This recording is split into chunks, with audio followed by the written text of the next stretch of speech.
कार्यक्रम के पुण्यार्चक है श्री कंवरलाल जी, महावीर प्रसाद जी पाटनी, आरके ग्रुप, मदनगंज, किशनगढ़, राजस्थान।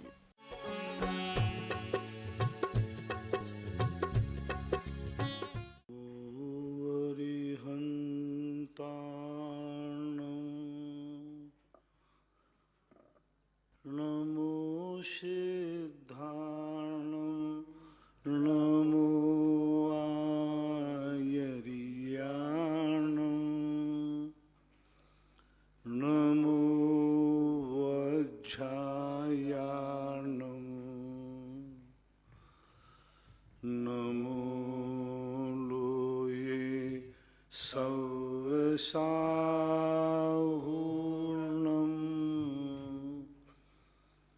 पंच परमेष्टि भगवान की जय। आचार्य श्री गुरुवर कुंद कुंद महाराज की जय। आचार्य श्री गुरुवर विद्यासागर महाराज की जय। परम पूजनीय निर्यापक श्रमण पूज्य श्री सुधा सागर जी महाराज की जय। चुल्लक श्री धैर्य सागर जी महाराज की जय। पूज्य श्री के चरणों में समस्त जिज्ञासा करताओं की ओर से कोटि कोटि नमोस्तु। पूज्य श्री श्रीमती कविता राजेश जैन, राजनांदगांव, छत्तीसगढ़, नमोस्तु गुरुदेव। 7वें नरक में नारकियों की अवगाहना 500 धनुष तक होती है, फिर उनके रहने के स्थान को बिल कहते हैं। बिल क्या होता है फिर? बिल बहुत बड़े बड़े होते हैं, असंख्यातों योजन बड़े बिल होते हैं, कोई छोटे मोटे बिल नहीं। आप बिल ना कह के गुफा कह दो। मुख उनके इतने सकड़े होते हैं कि उनमें से वो निकल नहीं पाते। बिल का अर्थ होता है मुख जिसका बहुत छोटा हो और अंदर उसका पेट बड़ा हो, उसको बिल बोलते हैं। तो उनके जो बिल होते हैं, मुख होते हैं बहुत छोटे, उसमें से नारकी बाहर नहीं आ सकता, भागना भी चाहे तो निकल नहीं सकता। और अंदर जो है उनका बहुत बड़े लंबे चौड़े होते हैं।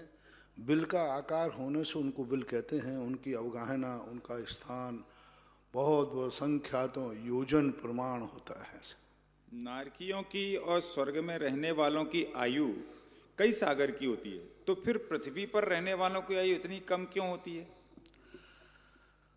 वहाँ व्यक्ति दुख और सुख भोगता है।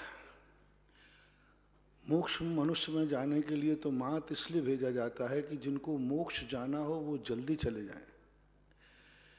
ज़्यादा समय व्यतीत करने पर जितना समय संसार में व्यतीत करोगे, दुर्घटनाओं की संभावना होती है। जैसे आप कहते हो कहीं दुर्घटना हो तो बोले जितने जल्दी पार हो सके एरिया पार करो, जंगली एरिया है, जितने जल्दी पार करो। जंगली एरिया में आप लोग गाड़ी स्पीड से चलाते हैं, क्यों? जितनी ज़्यादा देर जंगली स्थान पर रहेंगे उतना ही ज़्यादा खतरा है। तो मनुष्य पर यह एक मोक्ष जाने का, एक पुण्य कमाने का, एक संयम को धारण करने का स्थान है जहाँ व्यक्ति संसार से बच सकता है। तो उन्होंने कहा कि मनुष्य पर्याय को जितने जल्दी हो सके आप जल्दी से जल्दी अपना कार्य कर लें, अन्यथा स्वर्ग और नरकों के बीच की उम्र असंख्यात में। अभी शुद्ध संसार तो नरक और नरक देव ही हैं। शुद्ध संसार जिसे अपन कहते हैं कि वहाँ संसार के अलावा कुछ नहीं। पुण्य का संसार स्वर्ग है, पाप का संसार नरक है, और पाप और पुण्य के संसार का नाम ही संसार है। मध्यलोक में जो मनुष्यों की स्थिति है, स्थान भी कितना छोटा है। स्वर्गों का स्थान देखो कितना बड़ा, 1 राजू प्रमाण फैले हुए हैं देवता, और 7 राजू ऊंचाई में फैले हैं। नारकी भी 1 राजू प्रमाण फैले हुए हैं, नीचे 7 राजू हैं। मनुष्यों का क्षेत्र तो मात्र 2.5 द्वीप है, 2.5 द्वीप। छोटा स्थान, छोटा समय, क्योंकि यहाँ से व्यक्ति को तरने का मौका मिलता है। इसलिए ज़्यादा देर यहाँ रोकेंगे फिर व्यक्ति इन्हीं उलझनों में उलझ जाएगा, फिर यही वो जाकर संसार बसा लेगा। तो प्रकृति कहती है संसार बसाना है तो स्वर्गों में रहो या नरकों में रहो। मनुष्य पर्याय में तो मोक्ष जाना हो तो हमने तुम्हें एक मौका छोटे से समय के लिए दे दिया, इसमें अपना कार्य की सिद्धि कीजिए। अभिषेक जैन, बैरसिया जिला, भोपाल, नमोस्तु गुरुदेव। जिज्ञासा है, श्रावक मंदिर की पूजा वाले धोती दुपट्टा से मुनि महाराज को आहार दे देते हैं, यहाँ तक कि पूजा करने के बाद उन्हीं धोती दुपट्टा से आहार देते हैं, तो इसमें कोई दोष तो नहीं होता? महादोष है। मंदिरों के वस्त्र पहन करके कभी आहार देना नहीं चाहिए, क्योंकि दूसरे के द्वारा वो कपड़े इतने शुद्ध नहीं हैं। आहार की प्रक्रिया बिल्कुल भिन्न होती है।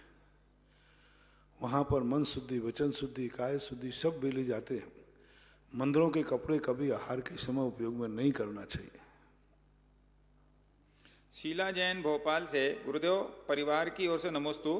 सूरी मंत्र क्या णमोकार मंत्र से भी बड़ा होता है? इसमें ऐसी क्या शक्ति होती है जो पाषाण भी भगवान बन जाते हैं? और यह मंत्र किसने दिया? वह मंत्र आपको न जानने की जरूरत है। उस मंत्र को देते समय कहा कि गृहस्थ की कहीं आंख की दृष्टि भी नहीं पड़ना चाहिए। स्पष्ट पूज्य आचार्य महाराज ने लिखा कि पर्दे से पूरा पंडाल बंद करके उस समय सूर्य मंत्र दिया जाता है। इसलिए वह मंत्र एक ऐसी साधना का मंत्र है जिस मंत्र के लिए ना हम उसकी शक्ति बता सकते हैं, ना उस मंत्र को बता सकते हैं। वह साधक और भगवान के बीच की ऐसी कड़ी है जो पाषाण से भगवान बना देती है। संभव जैन बेगमगंज से, नमोस्तु महाराज जी। भाव को सुधारने के लिए त्याग और तपस्या ही जरूरी है या कोई और भी उपाय हैं इसके जिससे हम अपने भाव सुधार सकें? उसके बिना भाव सुधर नहीं सकते। जिस वस्तु के देखकर भाव आते उसके त्याग के नाम भाव कैसे सुधरेगा? कोई कहे कि महाराज अग्नि में से दूर हटे बिना अग्नि के जलन से कैसे बच जाए, कैसे संभव है? अग्नि है तो वो तो जलाएगी। एक ही उपाय है, अग्नि से हट जाओ। नहीं, अग्नि से तो हटूंगा नहीं और जलूंगा है नहीं, ऐसा कोई उपाय बताओ। ना आज तक कोई हुआ है ना हुआ है। जिन निमित्तों को लेकर के राग द्वेष होते हैं वे निमित्त छोड़े बिना नहीं हो सकता। पंडित जी साहब बनारसी दास जी ने लिखा है, ज्ञान कला जिनके घट जागी, बेजग माही सहज वैरागी, ज्ञानी मगन विषय सुख भोगी, यह विपरीत संभवे नहीं। हो ही नहीं सकता कभी, क्योंकि जिनको देख करके जिन निमित्तों में हम राग द्वेष करते हैं उन निमित्तों के साथ रहकर राग द्वेष से परे होना असंभव वाली बात है। श्रीमती माधुरी बनगांव दमोह मध्य प्रदेश, महाराज श्री के चरणों में नमोस्तु। पूज्य श्री, कहावत है कुत्ता पालो बिल्ली पालो पर गलत फहमी मत पालो। पर कई लोगों को यह गलत फहमी होती है कि भगवान हमसे हैं, हम भगवान से नहीं। तो हम उनकी गलत फहमी कैसे दूर करें? कुत्ता पालो बिल्ली पालो फहमी मत पालो, इसका अर्थ कुत्ता पालना महान निकृष्ट होता है। बिल्ली और कुत्ते को पालना बहुत निकृष्ट मानता है। उससे भी ज़्यादा निकृष्ट होता है हम। भगवान हमसे लगे हुए, हम भगवान से नहीं लगे। ऐसे व्यक्तियों को तो जिस दिन ठोकर लगेगी उसी दिन उनको अकल आएगी कि भगवान तुमसे लगे हैं, तुम भगवान से लगे हो। तुम्हें भगवान की ज़रूरत है कि भगवान को तुम्हारी ज़रूरत है? अभी नहीं समझ पाएंगे। थोड़ा अच्छा दिन चल रहा है, पुण्य का दिन चल रहा है। जिस दिन ठोकर लगेगी और चारों तरफ से किम कर्तव्य विमूढ़ हो जाएगा, उस समय उसको अकल आएगी किसको किसकी जरूरत है। अभिलाषा जैन बेगमगंज, महाराज श्री के चरणों में कोटि नमोस्तु। पूज्य श्री, बच्चे कहते हैं भगवान तो हर जगह होते हैं, फिर मंदिर क्यों जाएं? तो उन्हें हम कैसे समझाएं? उनसे कहो हर जगह होते, तुम्हें दिख जाए तो हर जगह है, नहीं दिखे तो? यदि तुझे हर जगह दिख रहे हो तो मंदिर हर जगह है, ठीक है, फिर तुझे मंदिर जाने की जरूरत नहीं। लेकिन जैसे मंदिर भगवान में मंदिर में भगवान दिख रहे हैं, ऐसे तुझे हर जगह दिख जाए तो फिर कोई बाधा नहीं। उससे पूछना कहाँ दिख रहा है, बोलो। क्या बहुत अधिक होती है। ज्योतिष देव ही सबसे ज्यादा, देवों में भी ज्योतिष देव सबसे ज्यादा, सर्वार सिद्धि के देव। तो ये जो देव हैं, देवों की संख्या बहुत ज्यादा है, नारकियों से भी ज्यादा है। सबसे ज्यादा संख्या देवताओं की होती है। देवताओं में ज्योतिष देवों की होती है। गौरव जैन केकड़ी, मेरे प्रभु के चरणों में कोटि सा नमोस्तु। महाराज जी, ज्ञानावरणी कर्म का क्षोभसम कैसे बढ़ा सकते हैं हम? ज्ञानावरणी के संरक्षण बनाने का तरीका एक ही है कि एक निरंतर अभ्यास करें। सामान्य रूप से नीति तो यही कहती है, करत करत अभ्यास के जड़मति होत सुजान, रस्सी आवत जावत है शिल पर पड़त निशान। एक रस्सी कोमल होकर के भी पाषाण में गड्ढा कर देती है, पाषाण को निशान कर देती है। तो अभ्यास से क्षोभसम बढ़ाया जा सकता है। दूसरा क्षोभसम के अपने जो अंतरंग परिणाम हैं, जो ज्ञानवान हैं, उनके प्रति हम आदर करें। हमारे यहाँ एक शास्त्र में वर्णन आया, जो चीज़ तुम्हारे पास नहीं है वो जिसके पास है उसको देखकर प्रमोद भाव, गुणशुभ प्रमोदम। ज्ञानी को देखकर आह्लाद भाव आए, ज्ञानी को देखकर तुम्हें जय जिनंद करने का भाव आवे। पूज्यवर कुंदकुंज स्वामी महाराज ने प्रवचन सार में लिखा, एक तपस्वी है, बहुत ज्यादा साधु, बहुत तपस्या करता है लेकिन ज्ञान में कम है, और एक साधु तपस्या में कमजोर है लेकिन ज्ञान में ज्यादा है। तो उस तपस्वी साधु से कहा, तुम ज्ञानी की विनय करो, ज्ञान उसके पास है। और ज्ञान जब जिसके पास है तो उस ज्ञानवान की भी विनय करने के लिए एक बहुत दीर्घकालीन तपस्वी से कहा गया, ज्ञान प्राप्त करने के लिए। यानी ज्ञान चाहिए है तो हमें ज्ञानवान को सम्मान देना होगा, ज्ञानवान की प्रशंसा करना होगी, उसका आदर करना होगा। लोक व्यवहार में भी आता है कि ज्ञान जिसके पास है, रामचंद्र जी ने लक्ष्मण को रावण के पास ज्ञान लेने भेजा, ज्ञान की प्रशंसा की उन्होंने, रावण की प्रशंसा की। अपने भाई से कहते रावण बड़ी मारा गया लेकिन एक ज्ञानी डूब गया, उस जैसा कोई ज्ञानी नहीं। और रामचंद्र जी ने जब रावण के पास ज्ञान लेने भेजा, इस बात से क्या संदेश देना चाहते हैं श्री राम सारे जगत को, कि यदि ज्ञान हमें मिलता है तो ज्ञानवान को विनय कराई सबसे बड़ी चीज है। ऐसे ही नहीं ज्ञान दिया उसने। रामचंद्र ने कहा, जाओ लक्ष्मण, देखो लक्ष्मण नारायण थे, रावण प्रतिनारायण था। लक्ष्मण गुणवान थे, बहुत संयम चारित्र में, अच्छे नीतियों में, रावण नहीं था। फिर भी रामचंद्र जी ने लक्ष्मण अपने भाई से रावण को विनय कराई, किसके लिए? ज्ञान प्राप्त करने के लिए। तो हमारे शास्त्रों में भी आया है, विद्या ददाति विनयम विनयम, विद्या विनय से आती है, ऐसा सूत्र सभी जगत में हर नीति है। विद्या ददाति विनयम, विनयम ददाति मोक्षम, विनय से मोक्ष मिलता है और विद्या हमें विनय से मिलती है। तो इन सारे उदाहरणों से देख करके हमें वो कुंदकुंद की बात भी ध्यान आई। कुंदकुंद स्वामी कहते हैं, ज्ञान प्राप्त करना है तो जिनके पास ज्ञान है उन ज्ञानियों का हम सम्मान करें, उनकी विनय करें, उनके प्रति हमारा एक आह्लाद भाव आए, तो भी क्षयोसम बढ़ाया जा सकता है। आदि कुमार जैन बंड नागपुर से त्रिवार नमोस्तु। महाराज श्री, महाभारत युद्ध में दुर्योधन जैसे अधर्मी और अन्यायी राजा के तरफ से युद्ध लड़के धर्मात्मा कहलाने वाले भीष्माचार्य जी ने धर्म युद्ध लड़ने वाले पांडवों के हजारों सैनिकों को मार डाला। तो धर्म युद्ध लड़ने वाले पांडवों के हजारों सैनिकों को मार डाला भीष्म पितामह ने। तो प्रश्न यह है, क्या इतनी बड़ी हिंसा के बावजूद भी भीष्माचार्य जी की सदगति हुई होगी, जबकि उन्हें मालूम था कि दुर्योधन अन्यायी राजा है? वहां एक बहुत बड़ी समस्या है। कानून एक ऐसी चीज है जिस कानून के तहत हमें कई बार गलत करना पड़ता है। रविशंकर महाराज ने पांडव पुराण के अंदर देवता लोगों को अन्याय के पक्ष के संबंध में कहा। जब सारे देवता रावण का पक्ष लेने लगे तो लक्ष्मण से ने कहा कि तुम अन्याय का पक्ष क्यों लेते हो? तो उन्होंने कहा, मैं न्याय अन्याय नहीं जानता हूं, मुझे तो रावण ने सिद्ध किया है, मुझे रावण का पक्ष लेना पड़ेगा। अब देवता तो महान होते, वो जान रहे कि अन्याय है, लेकिन वो मजबूर है।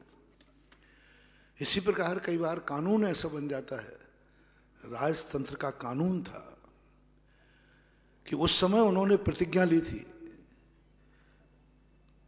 कि मैं राज गद्दी का सम्मान करूंगा, कोई भी बैठे राजा।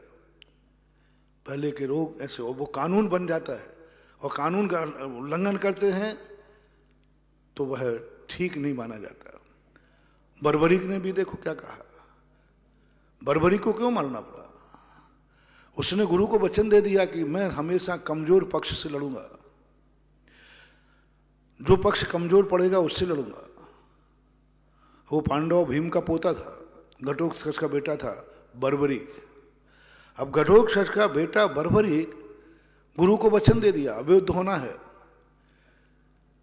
और वो अजय था। अब क्या कर रहे हैं? अब पांडवों को चिंता हो गई, श्री कृष्ण को चिंता हो गई कि कमजोर पक्ष तो दुर्योधन का पड़ेगा। अभी वो पांडवों के पक्ष में लड़ेगा, जैसे दुर्योधन कमजोर पड़ेंगे वो उस तरफ चला जाएगा, कमजोर पक्ष की तरफ से लड़ेगा।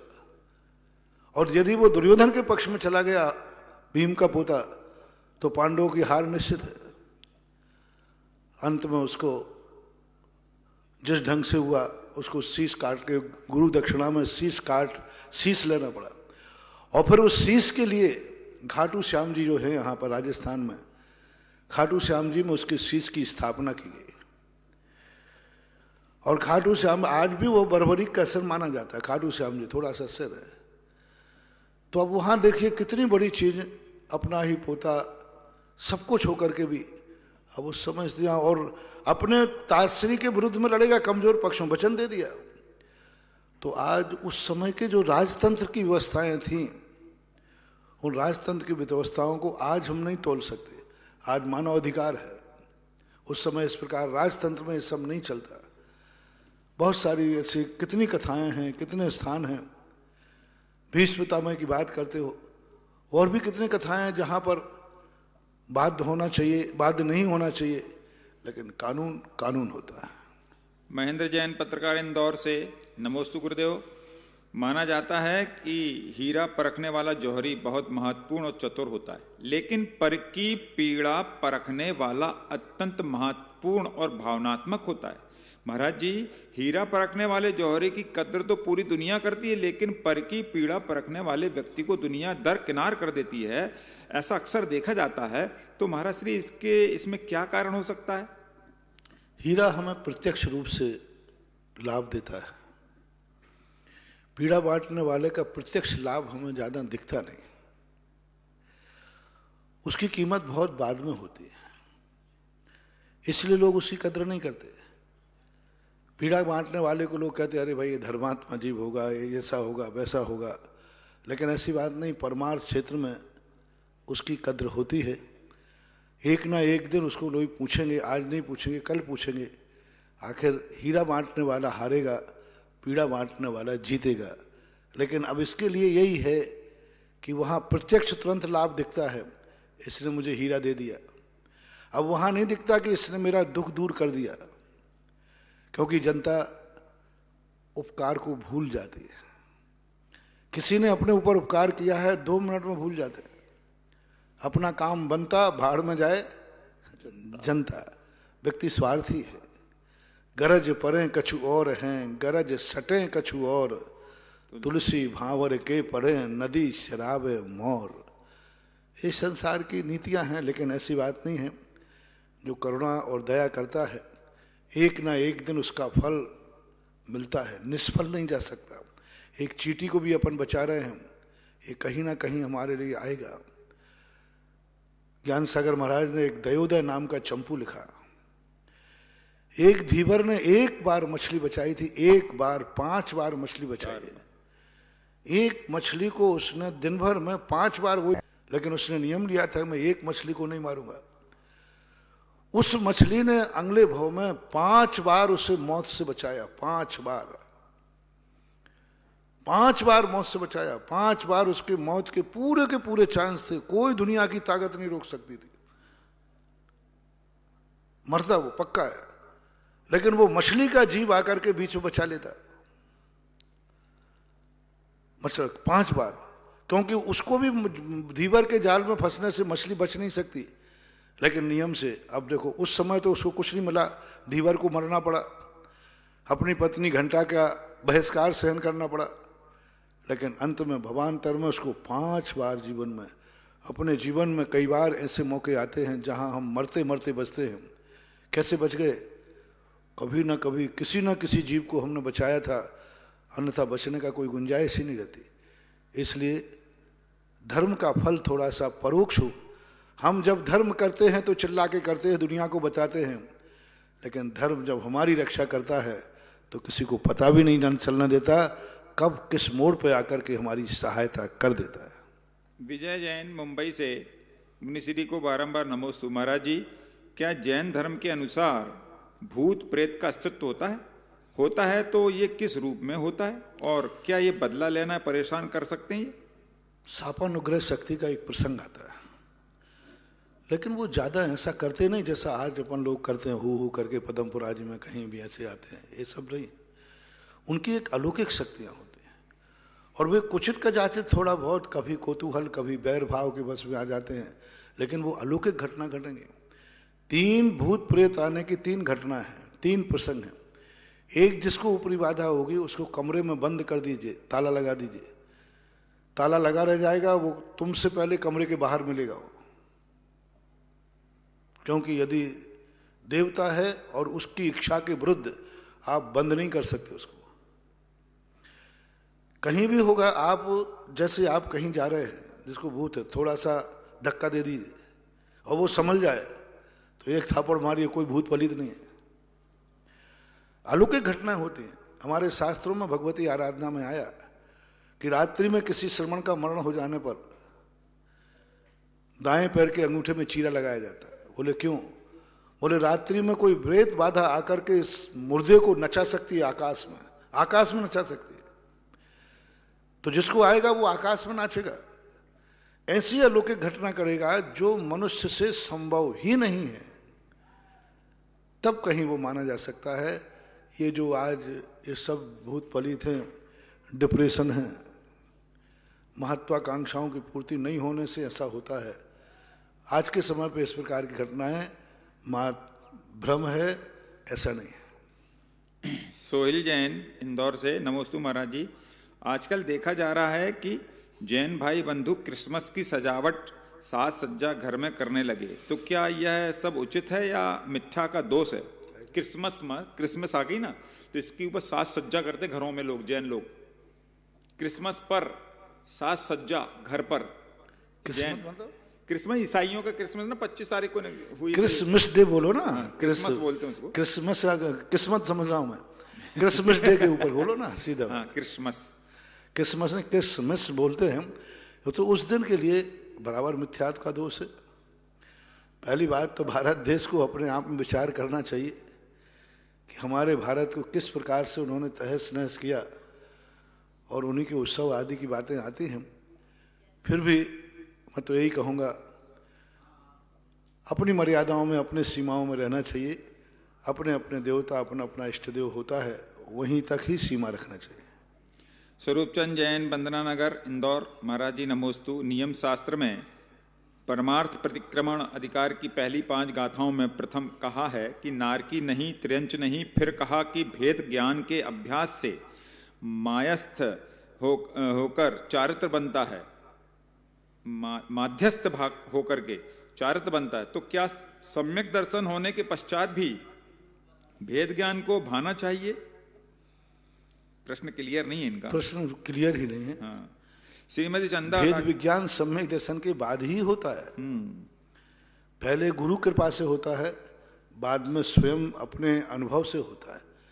सम्यक दर्शन के पहले भेद विज्ञान देशना लब्धि से होता है, अनुभव में नहीं आता, अपने ज्ञान में नहीं आता। गुरु ने कहा कि सब पुद्गल पर पदार्थ आदि मेरे नहीं है।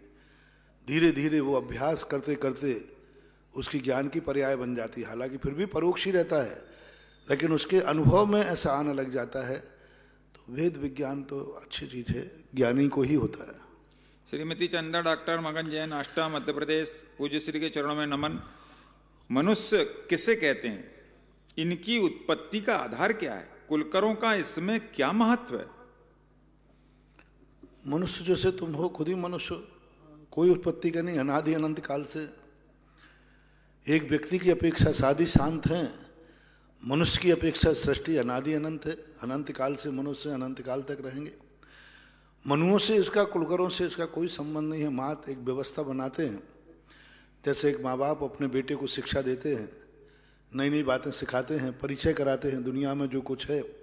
बड़ा होने के बाद परिचय कराते, भाई कोई रिश्तेदार आ गए तो बच्चे से कहते भाई ये तेरे मामा हैं, ये तेरे चाचा हैं, ये तेरे भाई हैं।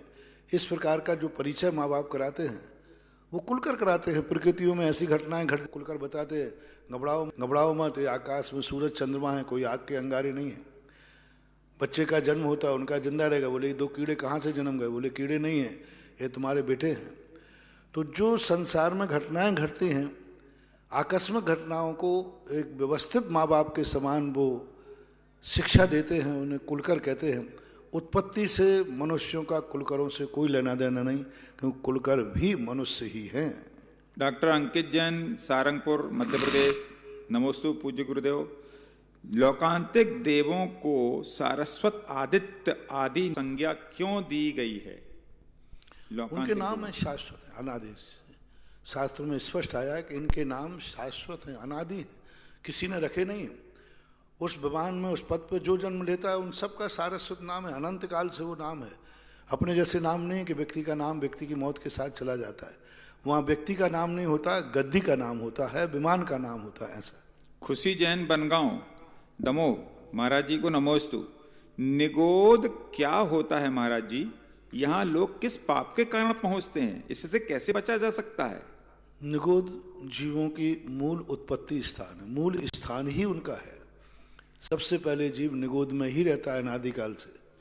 वहाँ से मनुष्य 2000 सागर वर्ष के लिए मनुष्य 30 पर्याय में आता है। यदि मोक्ष प्राप्त नहीं किया तो वो निगोद यानी एक इंद्री ऐसी पर्याय है जो पर्याय का जो काल है, एक श्वास के 18वें भाग में जन्म और मरण उनके होते रहते हैं। एक कहना चाहिए कि दुनिया में जैसे जीव हैं 84 लाख योनियों में यो भी हुए क्यों नहीं है। विनीता जैन, अशोकनगर। पूज्य श्री, दूरानुदूर भव्य और अभव्य में क्या अंतर है?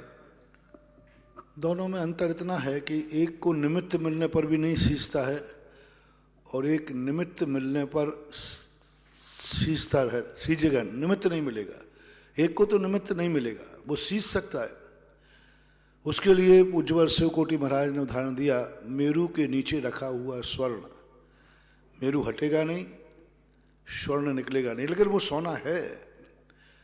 बोरी में रखा हुआ गेहूं, अंकुर आने की क्षमता है, लेकिन मिट्टी खेत नहीं मिलेगा तो अंकुर नहीं आएगा।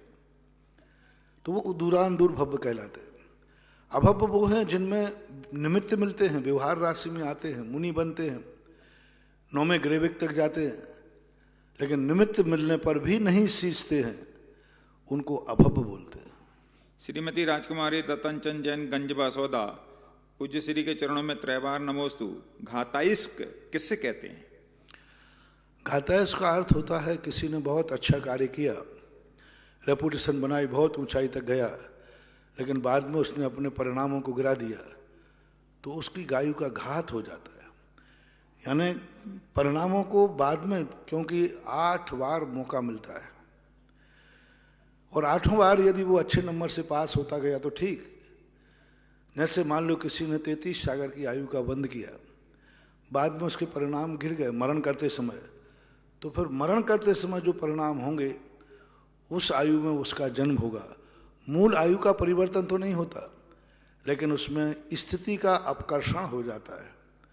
मान लीजिए 33 सागर की आयु बंद की, बाद में वो परिणाम बिगड़ गया तो पहले स्वर्ग में जन्म ले लिया 2 सागर की आयु में आदि। ऐसा। तो क्या यह आयु का ह्रास अकाल मरण कहा जा सकता है? हाँ, आयु का बंधी हुई आयु नहीं, भुज्यमान आयु नहीं। जो अभी बद्धमान आयु है उसका घाताइस्क होता है, भुज्यमान का तो कदली घात होता है। भुज्यमान आयु में और घाताइस्क में बहुत अंतर है। भुज्यमान आयु में आत्मघात का स्थिति बनती है, स्थिति घात बनती है, प्राण घात बनते हैं, लेकिन घाताइस्क में प्राण घात नहीं होता, मात आयु कर्म की स्थिति में कमी आ जाती है। परम पूज्य आचार्य गुरुवर विद्यासागर जी महामुराज के परम प्रभावक शिष्य जगत पूज्य निर्यापक समण मुनि पुंगव श्री सुधासागर जी महाराज के पवित्र पावन चरणों में जिनवाणी चैनल और सुधा कला चैनल के माध्यम से देख रहे देश विदेश के श्रवक श्रवकों की ओर से कोटिशः नमोस्तु नमोस्तु नमोस्तु गुरुवर। बंधुओं, परम पूज्य श्री के आशीर्वाद से तपोदय तीर्थ क्षेत्र पर एक भव्य गौशाला की स्थापना यहाँ हो चुकी है और 15 से 20 गायें यहाँ आ चुकी है और उन गायों को रहने के लिए दो शेड का निर्माण हो चुका है जो कि पूरे आरसीसी के बने हुए हैं। एक शेड के पुण्यार्जक हमारे पास पहले आ चुके हैं और दूसरे शेड के लिए आज श्रीमान मिश्री लाल जी, किरण जी, आशीष जी, अमित जी, रागिनी, निमिषा, आरुषि, निमित्त, रेयांश, निहित जैन, समस्त सिंगई परिवार भोपाल, उनने 10 कलश की राशि से ये दूसरा शेड भी अपने परिवार की ओर से गायों के रहने के लिए बनवाने की स्वीकृति दी है। आपके दान और पुण्य के अनुमोदना महाराज श्री, ये जो सिंगई परिवार भोपाल का है, इनने लॉकडाउन के समय भी आपके आशीर्वाद से जिस भी जैन समाज के भाई को बहन को आवश्यकता थी उनको उनकी आवश्यकता अनुसार जरूरतमंद को सभी सहयोग, और इनका इस क्षेत्र में आपके आशीर्वाद से जो परियोजनाएं चल रही है सभी परियोजनाओं में आपने अपनी चंचला लक्ष्मी का उपयोग किया है और शातिशय पुण्य का अर्जन किया है। तो आपके दान और पुण्य की बहुत बहुत अनुमोदना। परम पूज्य श्री के आशीर्वाद से तपोदय तीर्थ क्षेत्र पर जो सहस्त्रकूट जिनालय जिसका काम बहुत द्रुत गति से चल रहा है उसके लिए एक प्रतिमा 1 लाख की न्यौछावर राशि के माध्यम से श्रीमान अनिल जी, श्रीमती नीरा जी जैन, अंबाला छावनी हरियाणा, दूसरी प्रतिमा श्रीमती शीला देवी पत्नी विनोद कुमार जी जैन, तामोट वाले मंडी दीप जिला रायसेन, तीसरी प्रतिमा पूर्वा जैन की पुण्य स्मृति में चंदा बहन जी प्रदीप चंद्रमा अशोकनगर की ओर से, और चंद्रोदय तीर्थ क्षेत्र चांदखेड़ी में तीर्थ संरक्षक बनने का सौभाग्य प्राप्त किया है 1,01,000 रुपये की राशि से मनोहर, विमला, वैभव, मीनल, धर्मेश, राजेश जैन सूरत। महाराज श्री, पहली जिज्ञासा है आज कुमकुम जैन दिल्ली की ओर से। नमोस्तु महाराज श्री। श्री आराधना पाठ में आया है धर्म के पाए 4, इसमें धर्म के 4 पाए कौन से हैं?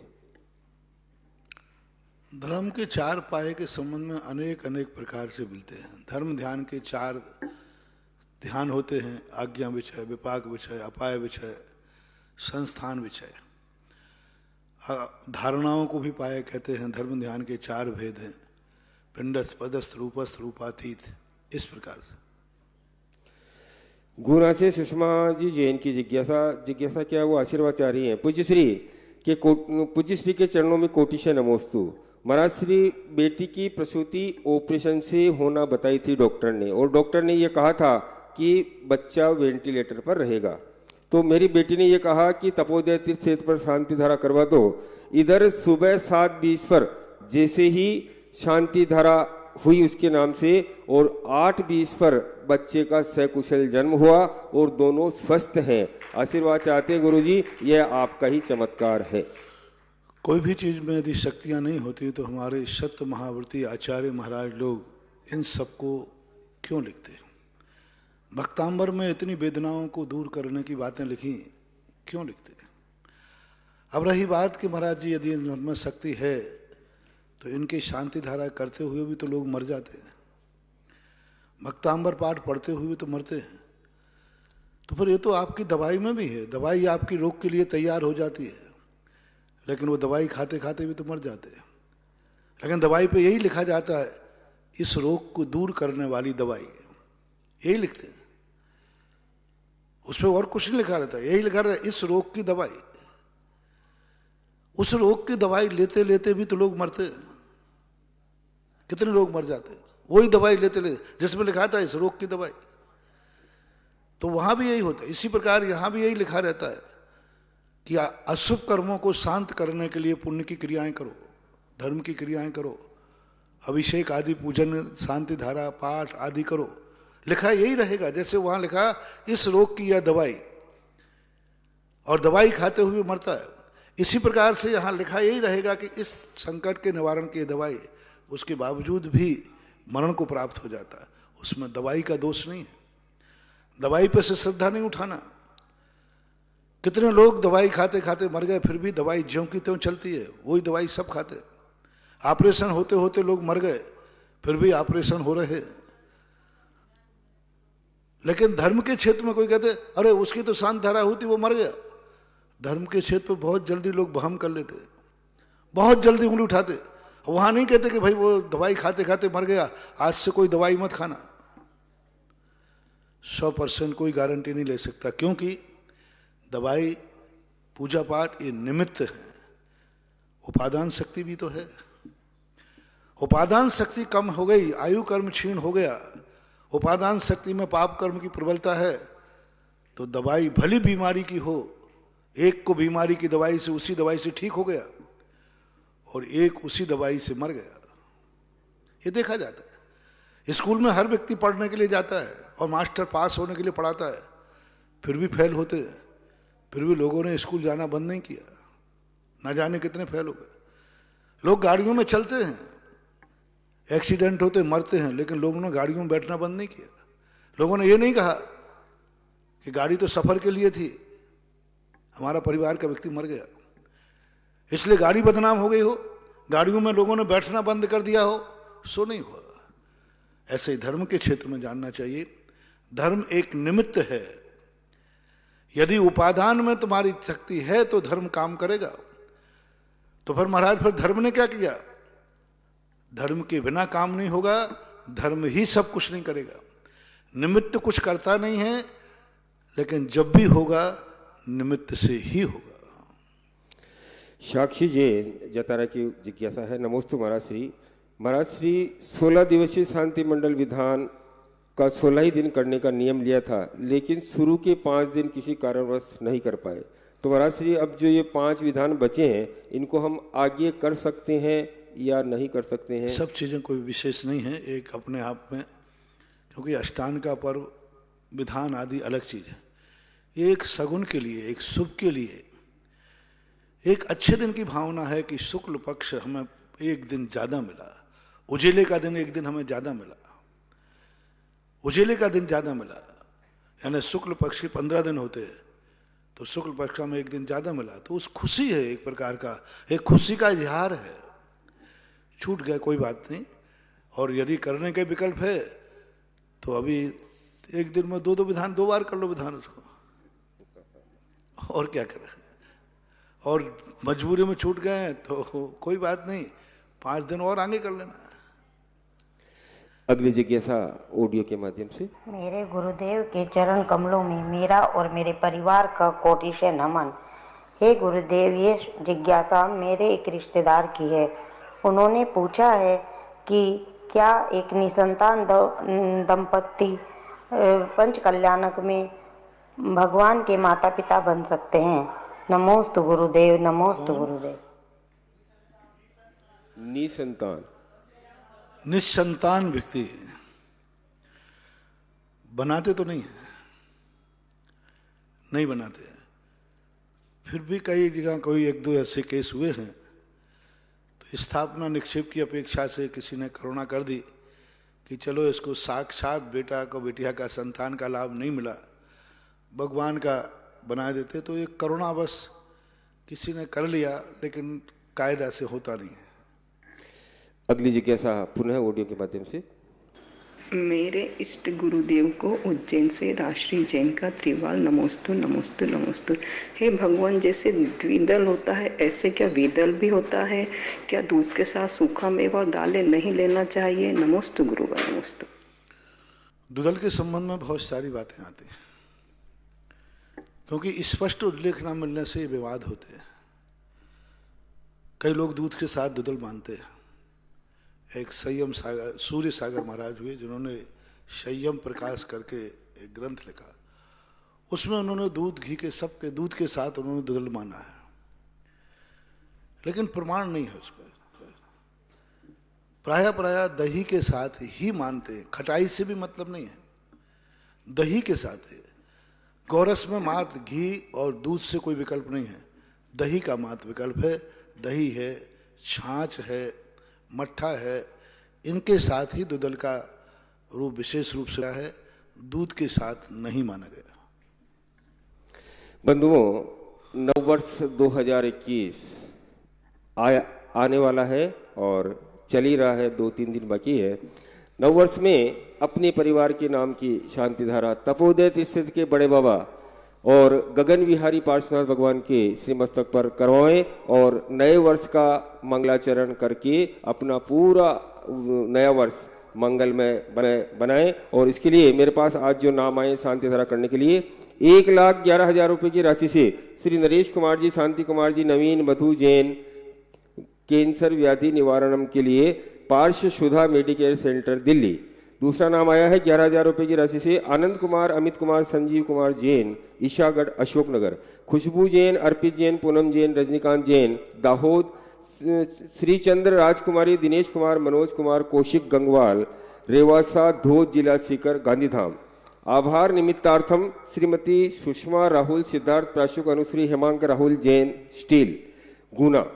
चक्रेश कुमार, श्रीमती श्वेता चंद्रिका ज्योति श्रेणिक जैन, अलीगंज, एटा। इन सभी लोगों ने यहाँ 1 तारीख को शांति धारा करने का सौभाग्य प्राप्त किया है। और भी जिन लोगों की भावनाएं हो शीघ्र अब अपनी अपनी भावनाएं यहाँ भेजते रहें और अपने परिवार के नाम की शांति धारा कराने का सौभाग्य प्राप्त करें और शातिशय पुण्य का अर्जन करें। अगली जिज्ञासा ऑडियो के माध्यम से।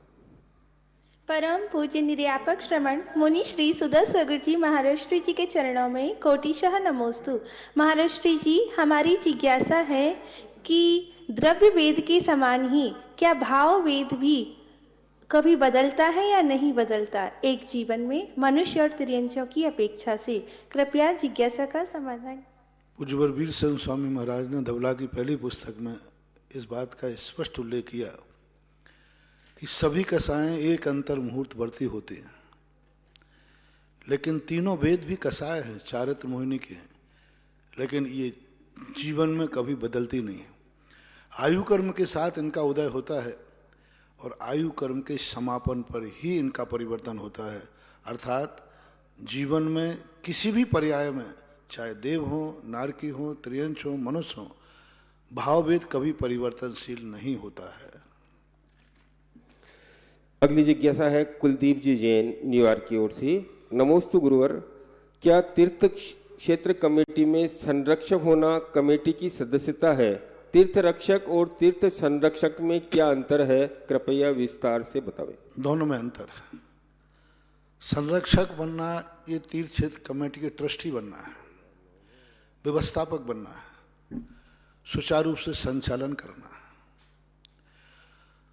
और दूसरा तीर्थ रक्षक बनना, तीर्थ की सुरक्षा, तीर्थ की पूजा, एक दिन के लिए संपूर्ण तीर्थ क्षेत्र में अभिषेक, पूजन, जितने भी खर्च हैं उन खर्चों का भुगतान अपनी तरफ से देना, ये दान की कोटि में आएगा। ये स्पष्ट दान है, वो तो एक सदस्यता फीस है। संरक्षक बनना तो एक सदस्यता की फीस हो गई, और ये तीर्थ रक्षक बनना ये दान की कोटि में आएगा। ये दान है ओरिजिनल, भगवान के तीर्थ की रक्षा के लिए लगेगा। दोनों में बहुत अंतर है। वो तो ये कहना चाहिए सदस्यता शुल्क है, फीस है, और इसमें जो है वो भी एक अनिवार्य है कि तीर्थ क्षेत्र को यदि हम ट्रस्टी नहीं रहे, कमेटी नहीं रहेगी तो सुरक्षा कौन करेगा, व्यवस्था कौन करेगा? यूँ मानना चाहिए राजा और सैनिक, तीर्थ रक्षक बनना राजा के समान है और तीर्थ संरक्षक बनना, ट्रस्टी बनना सैनिक के समान है। वो व्यवस्था करते हैं, सारी चीज़ को व्यवस्थित करते हैं। दोनों का अपने अपने स्थान पर अलग अलग महत्व है, दोनों की भूमिका भी अलग अलग है। उसमें व्यक्ति बार बार मीटिंग में आएगा, कमेटी में आएगा, देखेगा, अच्छा व्यक्ति को चुनाव करने का अधिकार होगा, वोट डालने का अधिकार होगा, पूरे जीवन भर उसके लिए गलत लोग हैं तो उनका बहिष्कार भी कर सकता है। बहुत बड़ा दायित्व है, क्योंकि एक ट्रस्टी बनना, एक वोट का बहुत बड़ा महत्व है। जब चुनाव होते हैं अच्छे व्यक्ति के पक्ष में आपका एक वोट बड़ा काम कर सकता है, तो वो तो एक बहुत अपने आप में उसका दृष्टिकोण देखेंगे तो ट्रस्टी का भी बहुत बड़ा व्यापक क्षेत्र है। यानी आपने क्षेत्र को पूरे को व्यवस्थित करने का संकल्प किया कि मेरे रहते हुए क्षेत्र में कोई गलत आदमी नहीं आएगा उसका। और तीर्थ रक्षक में मैं तीर्थ की व्यवस्था तो नहीं कर सकता हूँ, ना मैं कमेटी में आ सकता हूँ, ना जा सकता हूँ, लेकिन तीर्थ के अंदर जो व्यवस्थाएं हैं, सुरक्षाएं हैं, उनके प्रति भाव करना, एक दिन का पूरे तीर्थ क्षेत्र का तुम्हारे लिए सुरक्षा कवच देना, ये बहुत बड़ी बात है। तैयार रहेंगी श्रीमती अंजना जी ठोला बिजोलिया और अगली जिज्ञासा ऑडियो के माध्यम से। मुझे गुरुवर के श्री चरणों में कोटि कोटि नमन। नमोस्तु महाराज श्री। महाराज श्री, जब आपका चातुर्मास जबलपुर में हुआ था तब मैं अपने जीवन में बहुत अवसाद में, निराशा में थी और उस वक्त आपके जयनींद समझ में नहीं आएगा हिम्मत दी थी। वापस चला भाई। मुझे गुरुवर के श्री चरणों में कोटि कोटि नमन। नमोस्तु महाराज श्री। महाराज श्री, जब आपका चातुर्मास जबलपुर में हुआ था तब मैं अपने जीवन में बहुत अवसाद में, निराशा में थी और उस वक्त आपके जयनींद देव के नारे ने मुझे बहुत हिम्मत दी थी। क्या बोलो? वहाँ से मैंने आपके प्रवचन को और जिज्ञासा कोई समझ में नहीं आया। जबलपुर में चातुर्मास हुआ था, बस इतना ही समझ में आ रहा, जबलपुर तक का तो आ रहा है। चले अगली जिज्ञासा करेंगी अंजना जी ठोला। परम पूज्य गुरुदेव के चरणों में मेरा और मेरे परिवार की तरफ से त्रिबार नमोस्तु नमोस्तु नमोस्तु। महाराज जी, लब्धियां किसे कहते हैं और पांचों लब्धियों को समझाइए। परसों ही लब्धियों के संबंध में प्रश्न आया था और मैं लब्धियों के संबंध में 2 दिन पहले बताया था। लब्धियां सम्यक दर्शन होने के पहले एक परिणामों की कैटेगरी है। लब्धि का अर्थ प्राप्ति। सबसे पहले उसे संसार के स्वरूप के संबंध में अपने अंतरंग से क्या भाव है, उसको संसार के संबंध में वह स्वयं क्या विचार रखता है, उसके अंदर की अनुभूति क्या हो रही है, हे की अनुभूति हो रही है कि उपादेय की। संसार में रहने का मन हो रहा है कि छोड़ने का मन हो रहा है।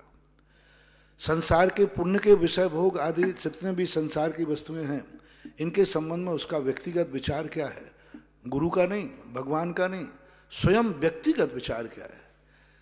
जब संसार के प्रति उसके मन में अपने आप हे दृष्टि आ जाती है, नहीं मुझे तो संसार हे दिख रहा है, क्षयोपशम लब्धि है, तो फिर उसके मन में दूसरी हुक उठती है, यदि मैं इसको छोड़ दिया तो फिर दूसरा सहारा क्या है। कहते हैं गुरु को जो सत्य का पक्ष लेकर कहते हैं, तो उसका दृष्टांत वो देशरण लब्धि है।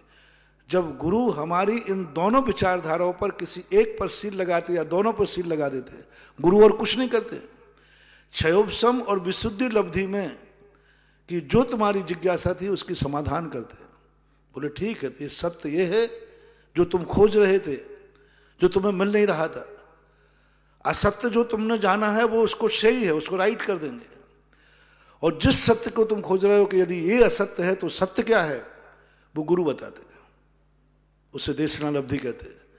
पर गुरु जब बता देते हैं तो उसका प्रयोग करने का भाव आता है कि इस सत्य को गुरु ने बता दो दिया, अब कैसे प्राप्त करूं, किस उपाय से प्राप्त करूं, क्या मैं प्राप्त कर पाऊंगा। अपनी उपादान शक्ति को खोलता है। उन्हें कह दिया कि ये चीज वहां रखी हुई है, तुरंत व्यक्ति का दिमाग जाता है, क्या मैं इतनी ऊंचाई पर चढ़ पाऊंगा, क्या मेरी योग्यता है, क्या मैं सफल हो पाऊंगा। ये जो द्वंद्व आता है ये प्रायोग लब्धि कहलाती है। और जब अंदर से आवाज आती है, नहीं गुरु ने जो कहा है वह तू प्राप्त कर सकता है, और जैसे उसके मन में आ गया विल पावर के नहीं मैं प्राप्त कर सकता हूं, गुरु ने कहा, और वो कदम बढ़ा देता है, उसको करण लब्धि बोलते हैं।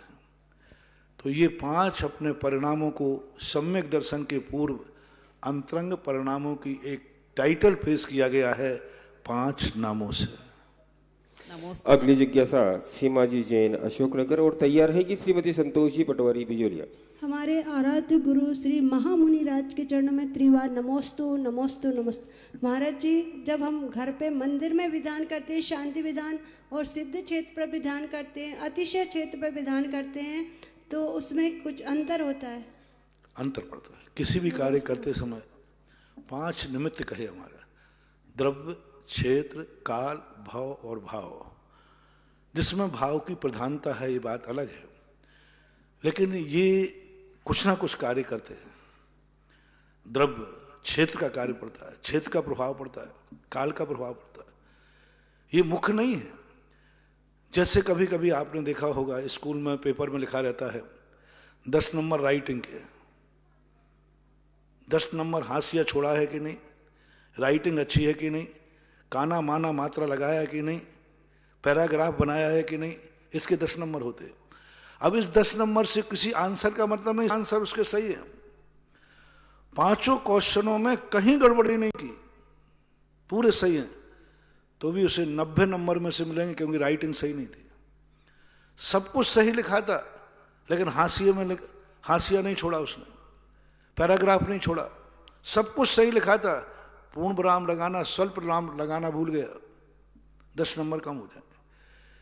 इसी प्रकार के भाव की प्रधानता है, लेकिन द्रव्य, क्षेत्र, काल, इनके भी प्रभाव पड़ते हैं, बहुत प्रभाव पड़ते हैं।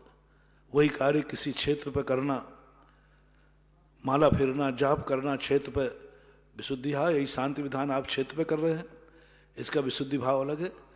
गांव के मंदिर में करना अलग है, घर में बैठ के करना अलग है। क्षेत्र का प्रभाव पड़ता है। जैसे कोई भी कार्य के लिए खेत का बीज वही है, खेत अलग अलग है। उदाहरण दिया, बीज का एक ही बीज है, सबका बीज है, शांति विधान सब वही है, लेकिन खेत अलग अलग है। ये एक बजरी का खेत है, एक मिट्टी का खेत है, बीज दोनों एक ही थे, अंतर आएगा। एक सिंचाई वाला खेत है, एक बिना सिंचाई वाला खेत है, अंतर आएगा, बीज वही है। जिस प्रकार बीज एक होने पर खेत में अंतर होने से फसल में अंतर आता है, उसी प्रकार धर्म की क्रिया एक होने पर, क्षेत्र रूपी खेत में परिवर्तन होने पर उसकी फसल में भी अंतर आता है। संतोष जी पटवारी बिजोलिया। मेरे परम पूज्य गुरुदेव के चरणों में मेरा और मेरे परिवार का बारंबार नमोस्तु नमोस्तु नमोस्तु। लॉकडाउन के इस साल में, संकट भरे साल में गुरुदेव जी हमने बहुत कुछ सीखा है। वह यह कि जिंदगी को वास्तविक ज़रूरतें बहुत कम होती है, फिर हम दिखावटी जिंदगी ही तो जीते हैं। प्रश्न यह है कि क्या हम मन की शक्ति से या फिर सकारात्मक सोच से मौत को, परिवार को, रिश्तों को मुसीबत से कैसे दूर करें, कैसे समझाएं? इस कोरोना टाउन ने भारत वालों को थोड़ा अनुशासन तो सिखा दिया। बूढ़े बूढ़े लोग भी अब मास्क लगाना सीख गए। भय ने, डर बहुत बड़ी चीज होती है। डर अच्छे अच्छे लोगों को लाइन पर लगा देती है। अच्छे अच्छे उद्दंड उच्छृंखल लोग भी सावधान तो हुए। सकारात्मक सोच तो हमें चिंतन देते ही है। कोई भी दुर्घटना हमें सकारात्मक सोच देती है, कोई भी दुर्घटना हो। यदि समझदार व्यक्ति है तो बहुत सकारात्मक सोच सकता है, और मूर्ख व्यक्ति नकारात्मक सोचता है। कोई भी दुर्घटना घट जाए, निमित्त प्रधानी निमित्त पे थोपता है, और उपादान प्रधानी उपादान पे ले लेता है। जब व्यक्ति अपने उपादान की दृष्टि करता है तो सकारात्मक सोच उत्पन्न होता है, और जब जब दृष्टि हमारी निमित्त की तरफ जाती है तो हमारा नकारात्मक सोच होता है। इसलिए जैन दर्शन ने ज्यादातर उपादान दृष्टि क्यों बनाई? क्योंकि उपादान दृष्टि जाओगे तो तुम्हें खुद और अपनी शक्ति के अनुसार निर्णय करेंगे तो बहुत कुछ हो सकता है। क्षेत्र का परिवर्तन भी हो सकता है, दूसरे का सहयोग भी हो सकता है, और सामने वाले की कमजोरी क्या है उस कमजोरी का भी लाभ उठाया जा सकता है कि ये किसके प्रभाव में आ सकता है। तो ये सब चीजें माइक से ना कह के, क्योंकि यहाँ से कहने पर आपके जीवन में कोई संकट की स्थिति बन सकती है, आप खुद उससे स्वयं से निपटिए, और यदि आप रास्ता खोजेंगे तो नियम से बच सकते हैं। महाराज श्री, एक जिज्ञासा बहुत जगह से आ रही है। 1 तारीख को आपने हम भक्तों पर उपकार किया है, आशीर्वाद दिया है ताकि हमारा पूरा वर्ष मंगलमय बीते, और आपने बड़े बाबा और गगन विहारी पार्श्वनाथ पर अभिषेक और शांति धारा करने का सौभाग्य हमें आपने दिया है। तो महाराज श्री, ये व्यवस्था 1 तारीख के बाद भी ऐसी ही रहेगी? भाई देखो, मैं बहुत दबाव मेरे पास आया, मैंने कह दिया इसलिए 1 तारीख है। बाकी सरकार की तरफ से, सब तरफ से 31 तारीख 1 तारीख को मार्शल लॉ लागू किया जा रहा है। वो तो अनायास सबके दबाव आने पर करुणा आ गई कि चलो 1 जनवरी को हम रिक्स लेकर के वो 2021 आपका मंगलमय हो, इसलिए रिक्वेस्ट आई है। 1 तारीख के बाद यहाँ कोई अभिषेक की व्यवस्था नहीं होगी। ना तो आप मंदिर में आ सकेंगे, ना विधान में बैठ सकेंगे, कुछ नहीं। जैसा पहले लॉकडाउन था 1 तारीख के बाद वैसा ही लॉकडाउन रहेगा।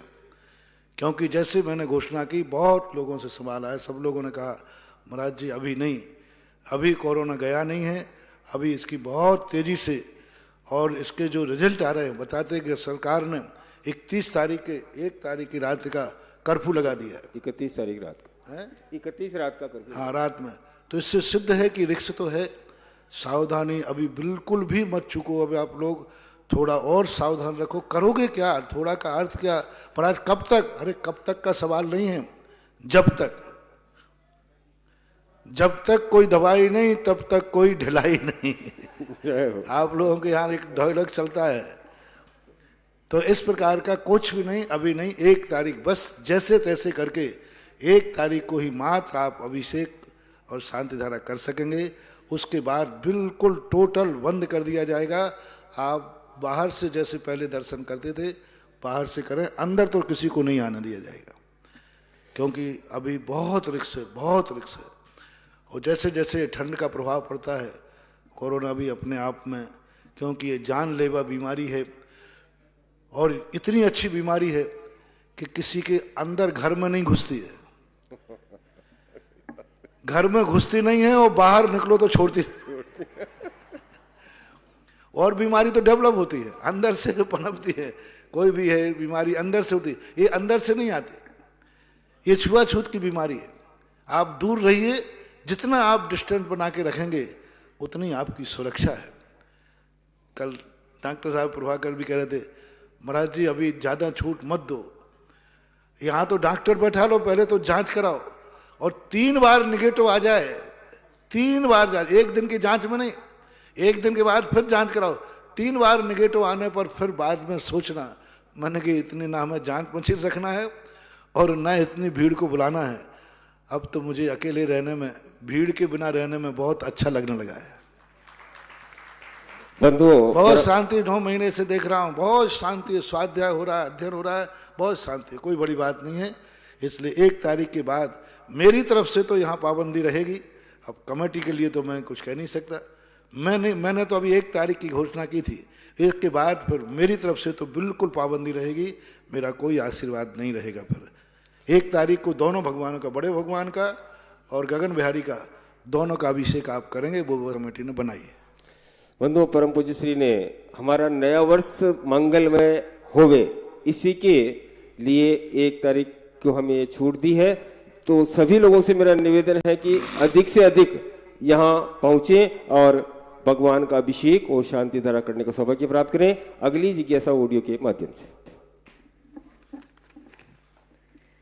नमोस्तु महाराज जी, मैं आशा हरसोरा कोटा से। महाराज जी, हमारी जिज्ञासा यह है कि हम कुदेवों को नहीं ढोकते, मिथ्यात्व का त्याग है, परंतु अभी परिवार में ही शादी हुई है तो सब कहते हैं कि भैरव जी को सबसे पहले ढोको, नहीं तो अनिष्ट होगा।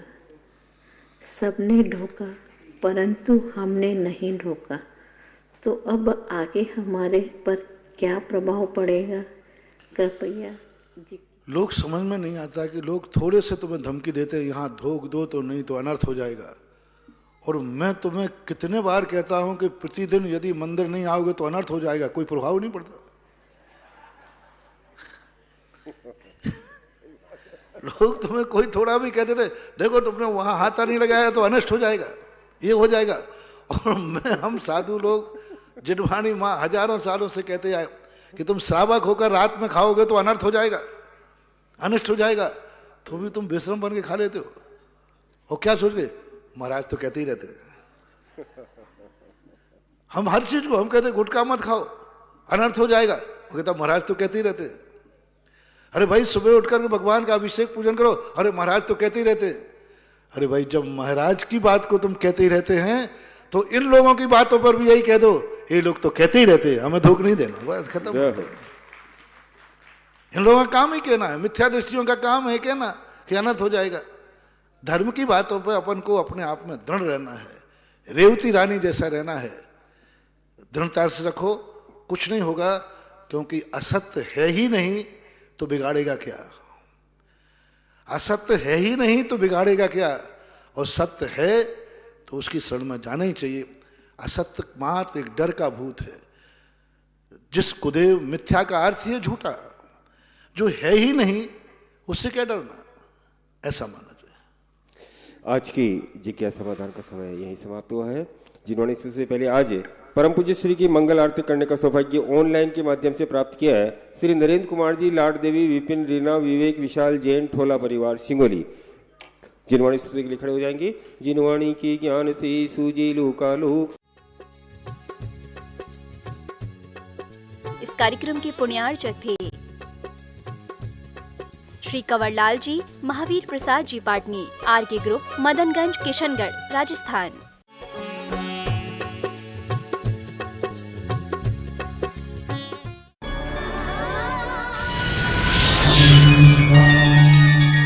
श्री सिद्ध क्षेत्र कुंडलपुर में त्रयोवंशित आर्य का